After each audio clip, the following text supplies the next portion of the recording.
Ever get an anonymous email that makes you question everything you thought you knew about your marriage? Yeah, me neither. Until last Thursday. The subject line was simple. You deserve to know. No name, no explanation. Just 6 photos of my husband Forrest walking into an apartment building downtown. Different days, different times. Same guilty posture. Shoulders hunched like he was trying to disappear into his own jacket. I'm Opal Mercer, 38, and I've spent the last 12 years married to a man who claimed his biggest secret was that he actually enjoyed my mother's fruitcake at Christmas. Turns out, he had bigger secrets. Way bigger. I printed the photos, all 6. High-quality, 8x10 glossy prints that cost me $32 at the FedEx office on Merriman Avenue. If I was going to confront my husband about his apparent side piece, I was going to do it with production value. I arranged them on our dining room table in a perfect grid, 2 rows of 3, like a gallery exhibition titled Forrest's Thursday Night Adventures. I even added a little placard I made with my label maker. Mixed Media Series, Deception, 2024.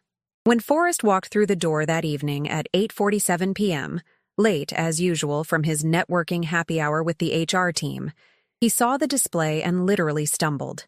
His briefcase hit the hardwood floor with a thud that probably woke our neighbor's cat 3 houses down. Opal! His voice came out strangled, like someone had their hands around his throat. What? Who sent you those? I was sitting in the living room, perfectly positioned so I could see his face in the dining room mirror. I'd been waiting for 2 hours, nursing the same glass of Pinot Grigio, watching it get warm and undrinkable. Worth it.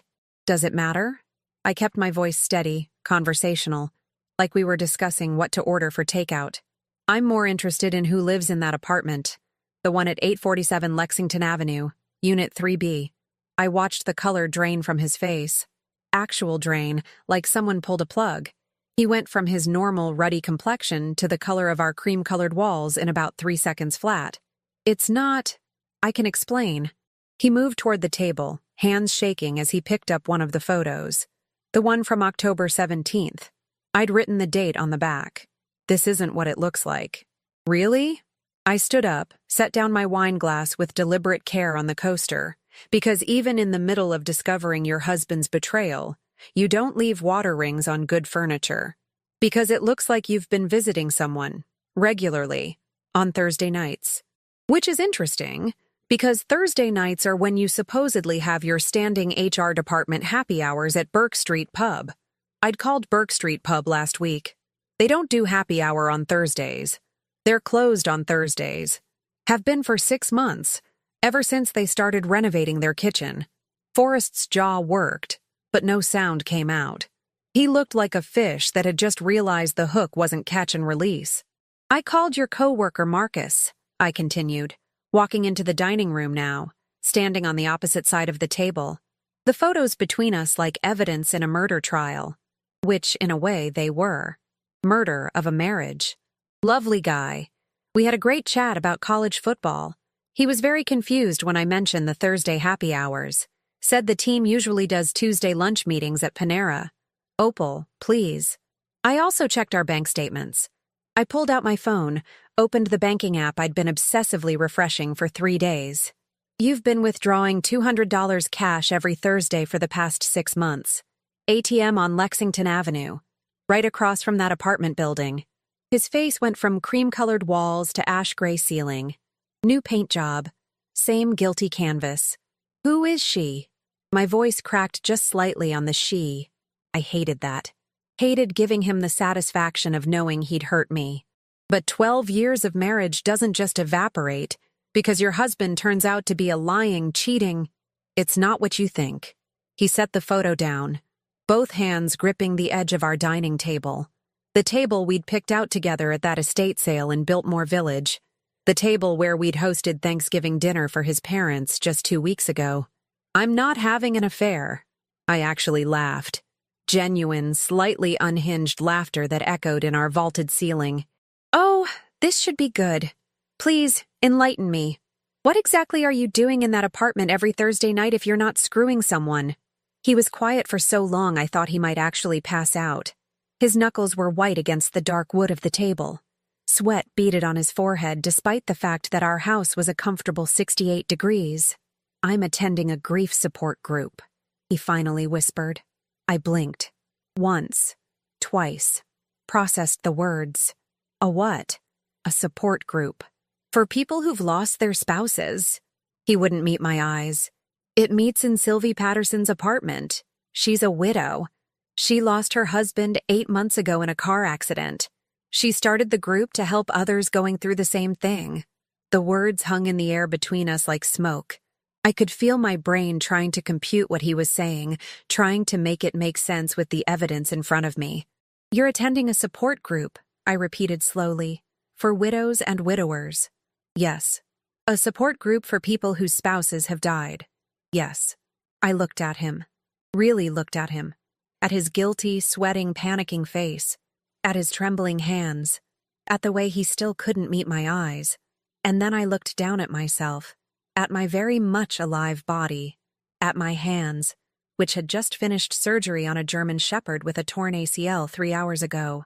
At my scrubs, which still had a small blood stain on the knee from where I'd knelt to comfort the dog's anxious owner. "Forrest," I said slowly, carefully, like I was talking to a spooked horse. "I'm not dead." "I know." "Then why—" I stopped. Realization hit me like a tranquilizer dart, sudden and disorienting. "Oh my God, you told them I was dead." He flinched like I'd slapped him.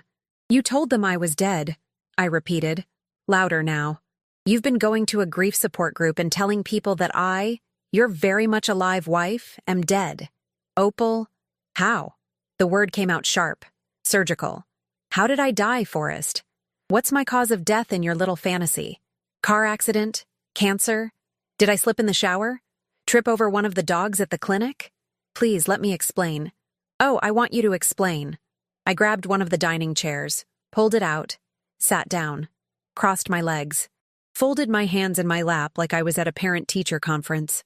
"I want you to explain exactly how you've been mourning your dead wife while she's been home performing emergency surgeries and wondering why her husband is never around anymore. This should be fascinating." Forrest sank into the chair across from me, and I watched my husband, my partner of 12 years, the man who'd promised to love me in sickness and in health, prepared to explain why he'd killed me off 6 months before I actually knew I was dead. And somewhere in the back of my mind a tiny voice whispered, "This is just the beginning."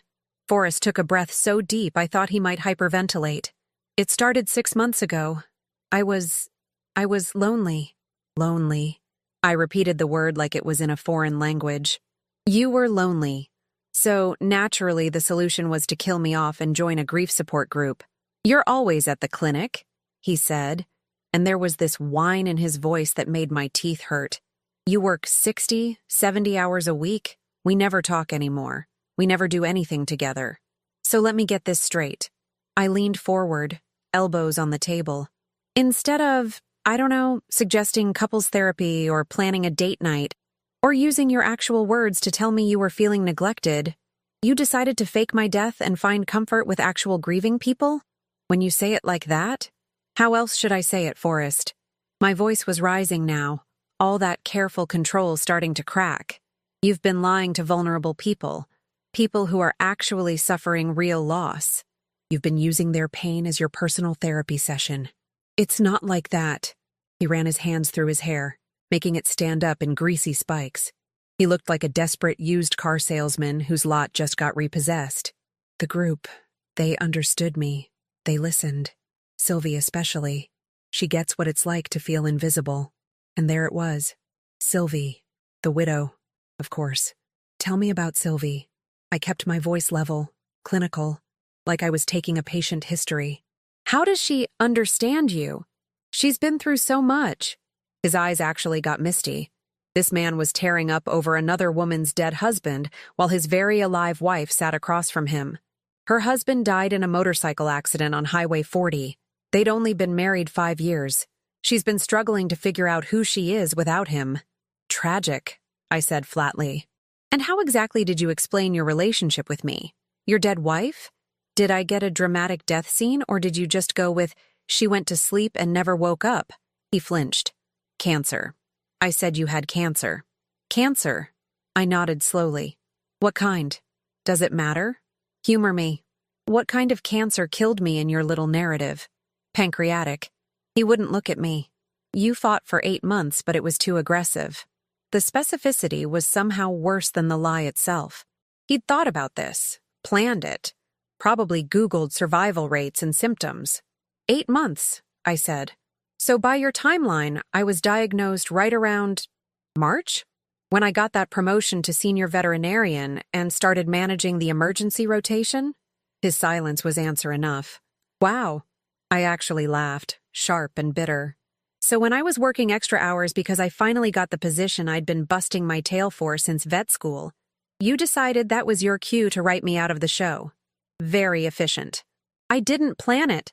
He looked up then, desperate. It just happened. The first time I went, I was just curious. I saw a flyer at the coffee shop. I thought maybe I could understand what patients' families go through when they lose someone. For work.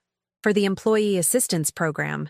Right, because HR departments definitely need their staff to go deep undercover in grief support groups. The sarcasm was flowing now, acidic and unstoppable. Very normal professional development. But then I started talking to people and they were so kind, so accepting. And when someone asked about my situation, I said my wife had passed. And suddenly everyone was giving me attention, asking how I was doing, checking in on me. So you were catfishing grief. I stood up, needed to move, paced to the window. Our neighborhood looked so normal. The Hendersons' porch light was on. Someone was walking their dog past the mailboxes. Meanwhile, inside our home, I was discovering my husband had committed identity fraud against my own existence. That's what this is. Emotional catfishing. I was going to tell you. I spun around. When? At my funeral? Surprise, honey. You're not actually dead, but I've been telling everyone you are for half a year. Hope you're not mad. I know how it sounds. Do you? I walked back to the table, picked up one of the photos, the one from 3 weeks ago, because it sounds like you've been playing widower while I've been playing veterinarian, completely unaware that I'm supposed to be 6 feet under. I never meant for it to go this far. How far did it go, Forrest?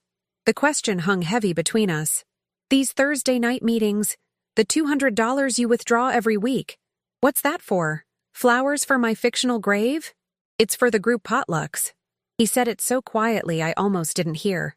And sometimes Sylvie and I would get coffee after, just to talk. She's been helping me process my feelings. Your feelings about your dead wife, who is actually alive and doing emergency surgery on golden retrievers with intestinal blockages. I set the photo down carefully, precisely.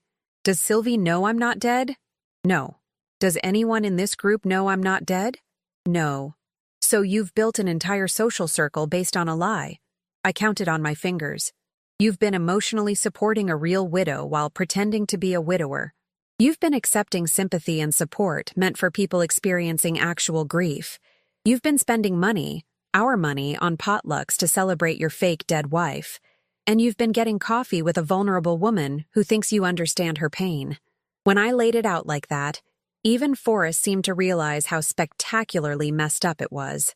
I'll stop going, he said quickly. I'll tell them I'm moving, that I need to process things on my own. They never have to know. Oh, they're going to know. I picked up my phone. Because here's what's going to happen. You're going to tell me everything. Every detail. Every person in that group. Every lie you told about how I died. About our marriage. About your tragic widower status. Why? Because, Forrest, you don't get to just fade into the sunset on this one. I opened my notes app, created a new document titled simply, The Resurrection. You made me dead. Now you get to explain to everyone how I came back to life. His face went white again. You can't. You wouldn't. Try me. I smiled, and it wasn't nice. I've spent 12 years being the supportive wife while you coasted in a job you hate, complaining about how hard your life is while I'm literally elbow deep in dog intestines trying to save lives. You know what I've learned from all those years of veterinary medicine? He shook his head mutely.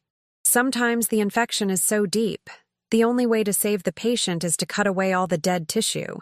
Even if it hurts. Even if it leaves a scar. I leaned across the table.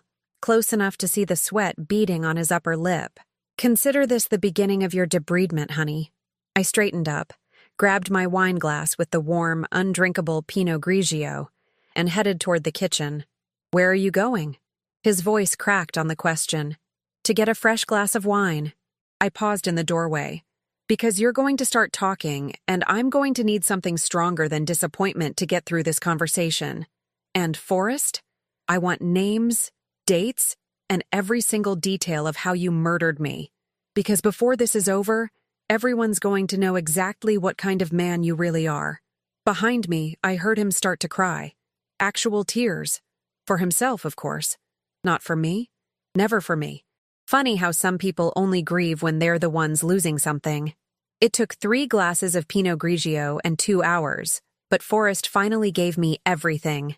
The group met every Thursday at 7 p.m. in Sylvie's apartment. There were 8 regular members, though attendance fluctuated. Besides Sylvie, there was Margaret, 64, whose husband died of a heart attack 2 years ago. Richard, 58, who lost his wife to breast cancer. Linda, 52, car accident widow. Tom, 61, whose partner died from complications of diabetes. And 3 others who came sporadically. Forrest had been attending for 26 weeks, 26 Thursdays of pretending his wife was dead, while his actual wife was saving animals and wondering why their marriage felt so empty. He showed me his phone. The private Facebook group called Moving Forward Together, Asheville. I scrolled through his posts with a kind of morbid fascination, like watching a nature documentary about a parasitic species. April 3rd. Today marks 2 months since I lost Opal. Some days the grief feels manageable. Other days it hits me like a truck. Thank you all for being my safe space. I'd been at a veterinary conference in Charlotte that day. Gave a presentation on innovative surgical techniques for hip dysplasia. Won a professional recognition award. May 15th. Opal would have loved this spring weather. She always said May was her favorite month, missing her extra hard today. May is actually my least favorite month. Allergies. I'm miserable every May. He didn't even know that. June 22nd. Having coffee with Sylvie after group tonight. It helps to talk to someone who really understands. June 22nd was our anniversary. Our 11-year anniversary. I'd worked a double shift because we had 3 emergency surgeries back to back. He'd texted me saying he understood, that we'd celebrate that weekend. We never did. You've been building a whole life around my death, I said, setting his phone down before I threw it against the wall. A whole identity. The tragic widower. The sensitive man who's learning to love again. I know it's wrong. Wrong doesn't even begin to cover it, Forrest. I pulled out my own phone, opened my email app. But here's what you don't know. That anonymous email I got? It didn't just have photos. His face, which had started to regain some color, went pale again. There was a note, very brief. It said, "He's done this before. Call me." I showed him the screen. There was a phone number. I called it this afternoon while you were at work, before you got home to find your art installation. Who? His voice was barely a whisper. Who did you talk to? Her name is Joelle. Joelle Whitmore. Ring any bells? The way he flinched told me everything. Joelle lived in Charleston. 3 years ago, before we moved to Asheville for my job opportunity. I stood up, started pacing again. The movement helped me think, helped me process. You remember Charleston, right? Where you said you were so unhappy because you hadn't found your professional groove yet? Opal, I can explain. Joelle's brother died in a fishing accident. She joined a grief support group at her church. And wouldn't you know it, she met this lovely man named Forrest who'd recently lost his wife. To leukemia that time.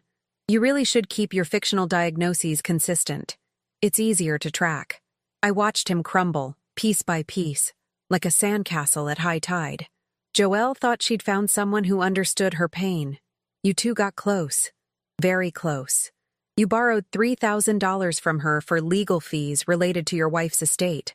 Except your wife wasn't dead. She was working at Charleston Veterinary Specialists and wondering why her husband was so distant. How did she find you? He asked. And I almost admired the audacity. He wasn't even denying it. LinkedIn, Forrest. Professional networking. She'd been trying to track you down for 3 years after you ghosted her and moved to Asheville. Imagine her surprise when she searched your name and found out your dead wife was not only alive but had a thriving career and a very public professional profile. I smiled without humor. She's been watching your social media, saw you tagged in a location here in Asheville, started asking around in local groups. Someone mentioned seeing you at Sylvie's building. I was going to pay her back. With what money? The $200 a week you're spending on sympathy potlucks? I sat back down, crossed my legs, channeled every ounce of composure I had. Here's what's going to happen. Tomorrow is Friday. You're going to call in sick to work. You're going to spend the day writing a very detailed confession. Every lie you told. Every person you deceived. Every dollar you took. You can't make me. I absolutely can. Because Joelle? She's not your only problem. I pulled up another email on my phone. While you were ugly crying in our dining room, I was doing research. I found the Facebook group. I sent a private message to Sylvie. The color drained from his face so fast I thought he might actually faint. I told her I was a family friend of Opal Mercer. I said I'd recently discovered some concerning information and wanted to speak with her privately. She wrote back within 10 minutes. I showed him the screen. We're meeting tomorrow, for lunch, at Tupelo Honey on College Street. You can't. He stood up abruptly, chair scraping against hardwood. You'll ruin everything. Everything is already ruined, Forrest. You ruined it 6 months ago. Actually, you ruined it 3 years ago in Charleston. I'm just the demolition crew coming in to clear the rubble. Please. And now he was begging, actual tears streaming down his face. Please, Opal. I'll do anything. I'll quit the group. I'll go to therapy. Real therapy. We can work on our marriage. Our marriage? I laughed, sharp and cold. Forrest, you killed me. In your mind, in your stories, in your little support group fantasy world. You murdered me so you could get attention and sympathy and whatever emotional validation you couldn't be bothered to work for in our actual relationship. There is no marriage to work on. There's just a death certificate you never filed and a resurrection you never planned for. I stood up, grabbed my purse from the counter. I'm going to Beatrix's house tonight. You're going to stay here and think very carefully about what you've done. And tomorrow, you're going to help me fix this. All of it. Where are you going? Panic edged his voice. To talk to my best friend. To tell her that her instinct 6 months ago was right. That something was off with you. To start planning how we're going to handle this nightmare you've created. I headed for the door, paused with my hand on the knob. Oh, and Forrest? Pack a bag. Because whether or not you cooperate, you're not living in this house much longer. You're kicking me out? No. I turned back, gave him the coldest smile I could manage. I'm evicting a ghost. Because according to you, I'm the only one who actually lives here. You died 6 months ago, remember? When you decided our marriage wasn't worth fighting for. I walked out into the November night, leaving my husband, my soon-to-be ex-husband, alone with his lies. Beatrix lived 15 minutes away in a condo near downtown. I called her on the drive over, hands shaking so badly I almost pulled over twice. Opal? It's almost midnight, He told people I was dead. The words tumbled out, raw and jagged. He's been going to a grief support group. For 6 months. Pretending I died of cancer. Silence. Then, I'm putting on coffee. Drive safe. And Opal? Bring everything. Every shred of evidence. Because we're going to burn his entire world down. I hung up, smiled grimly at my reflection in the rearview mirror. Forrest thought he was the only one who could play pretend. But he'd forgotten something crucial. I'm a veterinarian. I've spent years learning exactly where to cut to remove the infection without killing the patient. Time to see if the same principles applied to removing a toxic husband from a dying marriage. Spoiler alert. They did. Beatrix and I stayed up until 3 a.m. Her dining table covered in printed Facebook posts, bank statements, and a timeline we'd constructed on poster board like we were solving a murder, which, in a way, we were. My murder. The fictional one. This is diabolical, Beatrix said, pouring us both more coffee even though we absolutely didn't need it. Like, this is sociopath-level manipulation. And he did it twice. I circled Charleston on our timeline. That we know of. Who's to say there wasn't a grief group in whatever city he lived in before Charleston? Beatrix pulled out her laptop. What city did he live in before you met him? Savannah. He worked for a hotel chain there. I watched her fingers fly across the keyboard. Why? Because if he's a serial grief faker, there's going to be a pattern. She pulled up a Facebook search, started typing. Support groups usually have social media presence now. If we can find groups in Savannah from 5-6 years ago, 15 minutes later, we found it. A post in a Savannah grief support community from 6 years ago. A woman named Thea asking if anyone had information about a man named Forrest who'd attended meetings in 2019, claimed his wife died in a hiking accident, borrowed money, and disappeared. 3 cities, 3 dead wives, 3 different stories. I felt physically sick. I married a con artist who specializes in traumatized people. You married a predator, Beatrix corrected. And now we're going to make sure everyone knows it. By the time I met Sylvie at Tupelo Honey the next afternoon, I had a folder 2 inches thick and a plan that would have made a prosecutor proud. Sylvie was smaller than I'd imagined. Delicate features, blonde hair pulled back in a ponytail, dark circles under her eyes that spoke of genuine grief. She looked fragile, like a strong wind might break her. I hated Forrest even more for targeting her. Thank you for meeting me, I said, sliding into the booth across from her. I know this must seem strange. You said you had information about Opal. Her voice was soft, southern, careful. Are you family? In a manner of speaking. I set the folder on the table between us. My name is Opal, Opal Mercer, and I'm very much alive. The color drained from her face. Her coffee cup rattled against the saucer as she set it down with shaking hands. I don't understand. Forrest has been lying to you, to everyone in your support group. I opened the folder, pulled out my driver's license, my veterinary license, a copy of my marriage certificate. He's my husband. We've been married for 12 years. I never had cancer. I never died. He invented my death so he could infiltrate your group and manipulate vulnerable people. Sylvie stared at the documents like they were written in a foreign language. No, that's not. Forrest wouldn't. He would. He did. I pulled out the printed Facebook posts, laid them in front of her one by one. April through November. 26 weeks of lies. And Sylvie, you're not the first. I told her about Charleston, about Joelle and the $3,000, about Savannah and Thea. I watched her face cycle through disbelief, denial, and finally, devastating understanding. He said I was special, she whispered. He said he felt a connection because we both understood loss. He's a parasite. I kept my voice gentle but firm. He finds people in pain and feeds on their trauma. He did it to you, to Joelle, to Thea, and he did it to me, his actual wife, by erasing my existence so he could play the victim. Sylvie's hands were shaking so badly she had to clasp them together.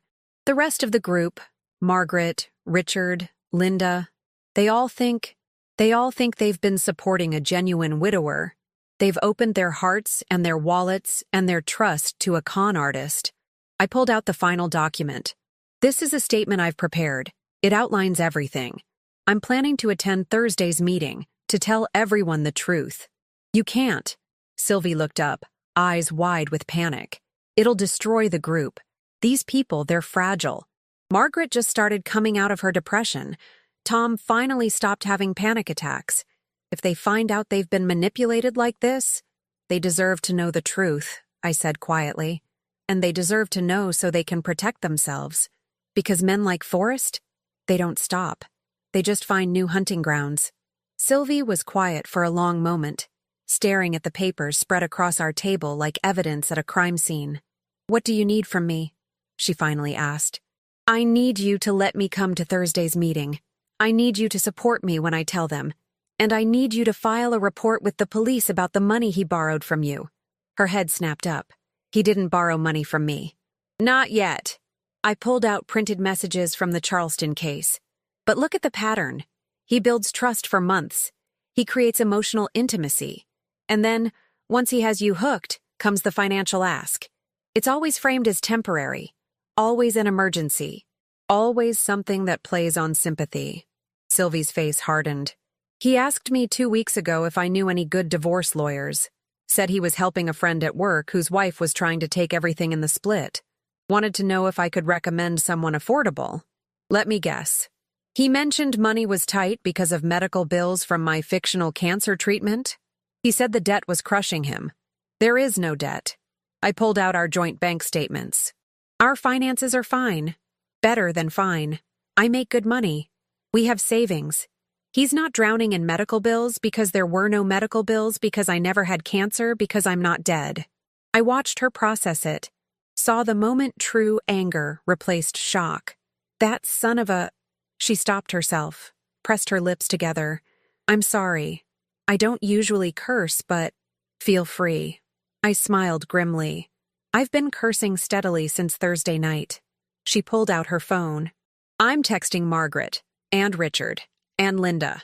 Everyone needs to know before Thursday. We need to be prepared. There's one more thing. I pulled out the final page. I contacted a reporter at the Asheville Citizen-Times. They're interested in running a story about predators in grief support groups. They want to interview victims. It's a chance to warn other groups, other vulnerable people. Sylvie looked up, something fierce flickering in her eyes. When? Next week. After we confront him on Thursday. After everyone knows what he is. I'm in. She straightened her shoulders, and I saw a glimpse of who she'd been before grief broke her. And I'm calling Joelle. She deserves to be part of this too. We spent the next hour coordinating. Sylvie called Margaret, who called Richard, who called Linda. By 5 p.m., every member of the group knew the truth. By 6 p.m., we had a plan. Thursday's meeting would proceed normally. Forrest would arrive expecting his usual sympathy and attention. And then I would walk in. Very much alive. Very much furious.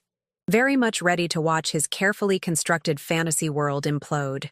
Sylvie walked me to my car. I almost fell for him, you know. I thought maybe I could love again. That maybe we could build something from our shared pain. He counts on that, I said. He counts on people being too kind, too trusting, too damaged to see the manipulation. Not anymore. She hugged me, surprising us both. Thank you for finding me. For stopping this before he could do more damage.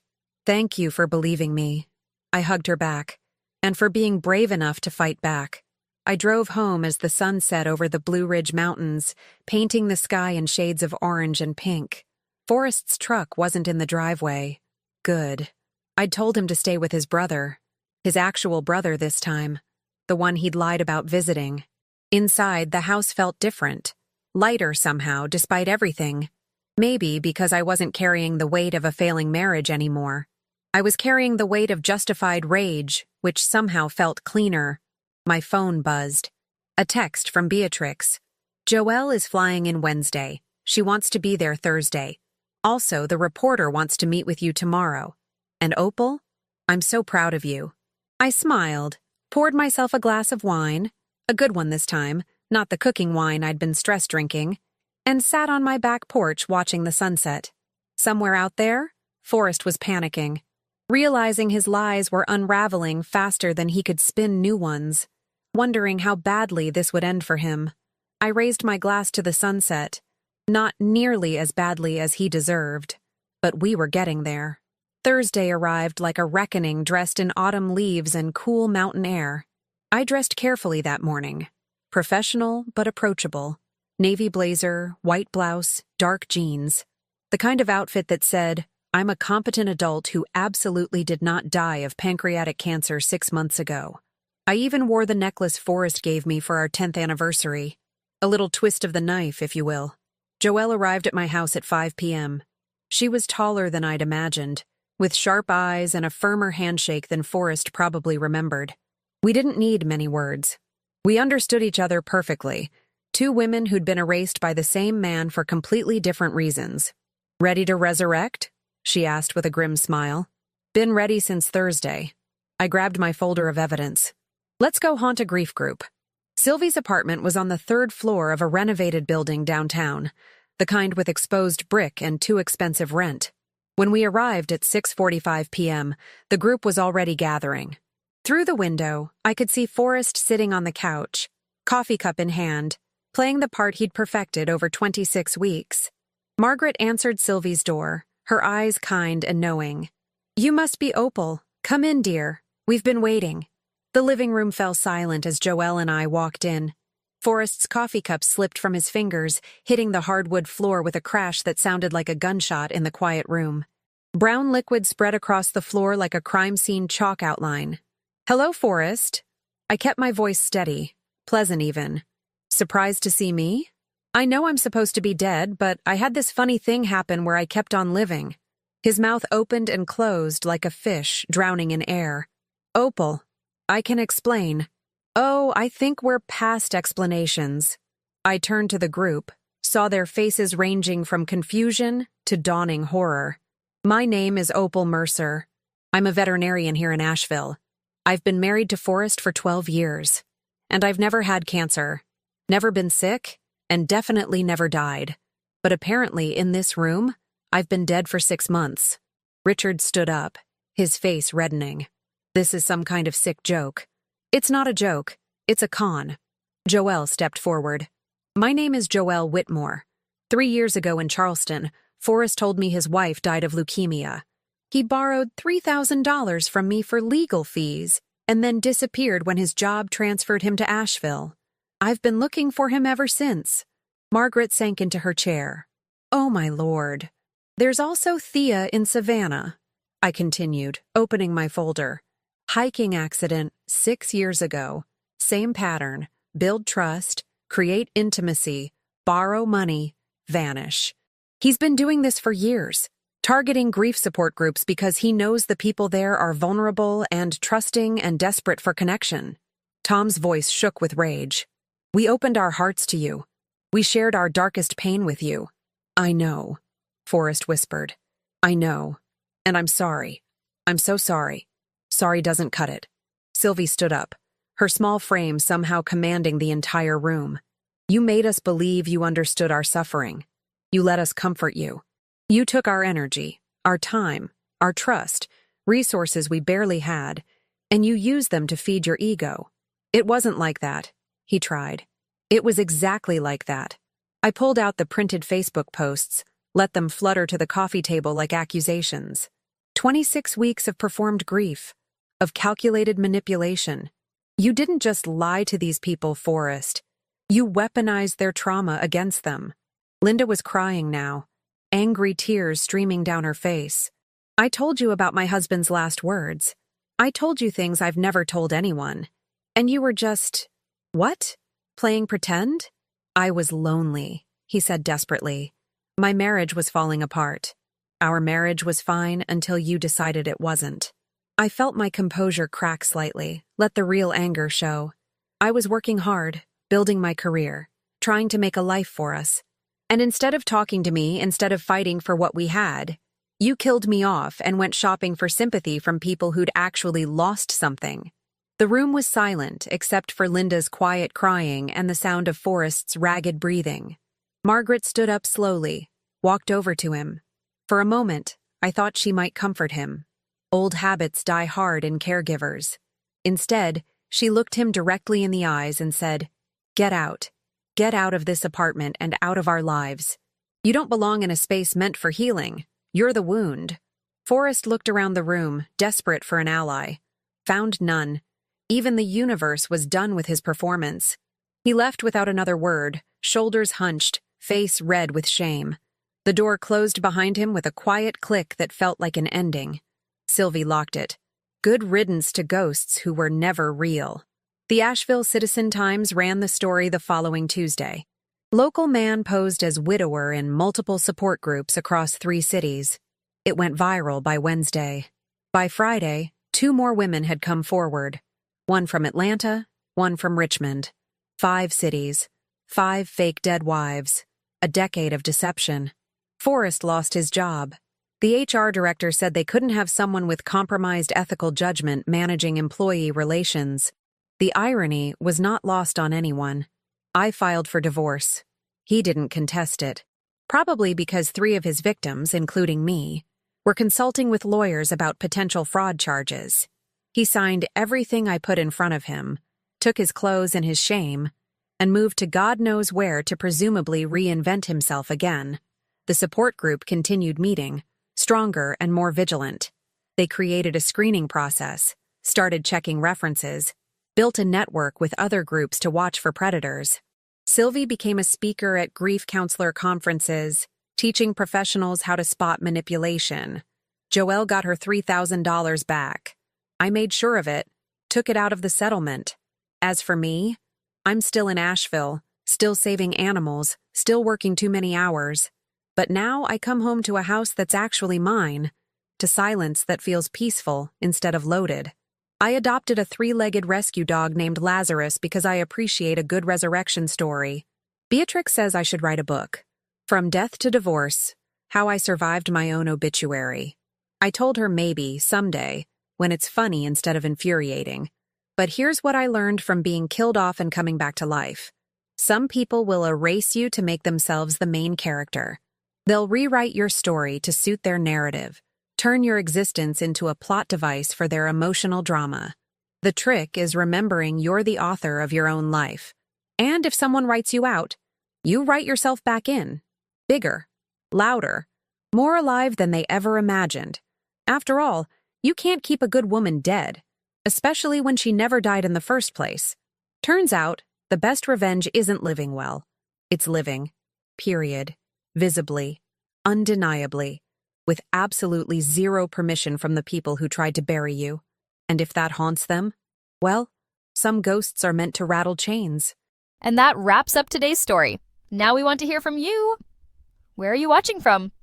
Drop your city or country in the comments, and let's see how far these stories reach. If this story moved you or gave you chills, give it a like, share, and subscribe for more powerful stories. One last thing, rate the story from 1 to 10 in the comments. Your feedback helps us bring you even better ones next time. Thanks for watching. We appreciate you being part of this storytelling journey.